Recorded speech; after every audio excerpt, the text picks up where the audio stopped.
Welcome to Call Tyrone TV. I always start every session by saying I'm not a doctor, not a therapist, I'm not a specialist. I don't have some fancy degree or some special certification. These are my thoughts, my opinions from my life experiences and from things that I've learned along the way.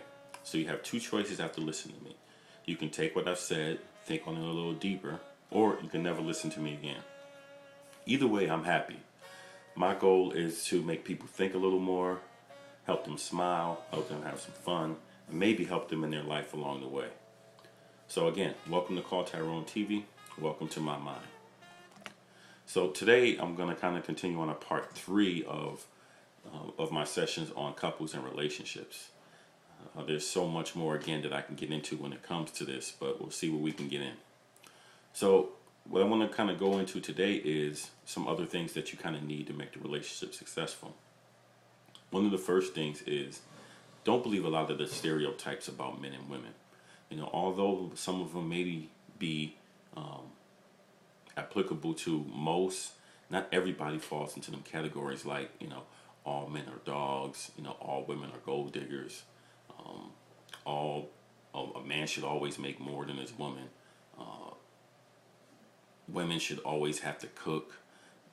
Those type of things is what kind of get conflicts, cause even more conflicts. You have to address your situation best with the two people that are involved in it and go from there. One of the other things that's going to kind of make a relationship a little more successful is you both need me time. That means you need time to do something that you want to do as an individual, whether it's a hobby or things like playing basketball, or you like to go out and join book clubs, or you golf, or you go to the gym. You have your boys that you go hang out with on a Monday night, watch a football game. You have your girls you go out and hang out with on a Friday night. Those type of things that get you away from each other. They say distance makes the heart grow fonder. And in some aspects that is true. You just need that time to kind of reflect and miss each other in a sense. The other thing you need couple time. You need that time that you spend together doing something you both enjoy. In this busy world with many of us having children, having jobs, having ministry, having volunteer opportunities, we tend to get wrapped up in those things and we forget about time for each other. We make the assumption that they will be there, especially us as married couples. They figure, we're married, so no matter what, they'll be there when this is all solved. So you have to realize that, you have to make that time. You have to make those date nights. You have to make those opportunities for you two to spend time together. Another key thing that you need for a successful relationship as couples, and actually in any relationship, this is important, is to learn to actively listen to each other and learn each other's communication styles. And when I say by active listening, I don't mean you're just sitting there and letting the person ramble.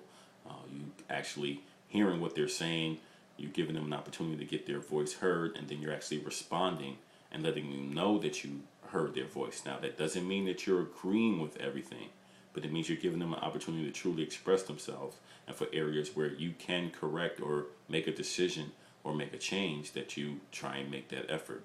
And what I say by learning each other's communication styles is some people receive things differently based on tone, based on words, based on style. There's a book out there called The 5 Love Languages. There's also books professionally on communication styles. You can find just about anything in snippets on the internet. So if you're having trouble with that communication, with that active listening, I encourage you to get some material in those areas, because those are very, very important to making a relationship successful. And then the last thing I'm going to leave you with in the couples relationship series, at least for now, is learn to really know each other. Learn to be friends. Learn each other as much as possible. Study each other. If you have to grab a couples quiz, or a questionnaire on what couples should know, things couples should know about each other, find one that you can have some fun with and learn things like each other's favorite color or favorite dessert. Stuff like that, things you really like to do, things I never knew about you. It will make you stronger. Will build that bond and build that intimacy between you. So that's all I'm going to get into this session. I'm actually running a little over. But again, I have so much more that I can talk about on couples. I thank you again for joining me. I thank you for listening to Call Tyrone TV. As always, I'm going to leave you with thinking hard, thinking long, and always God bless.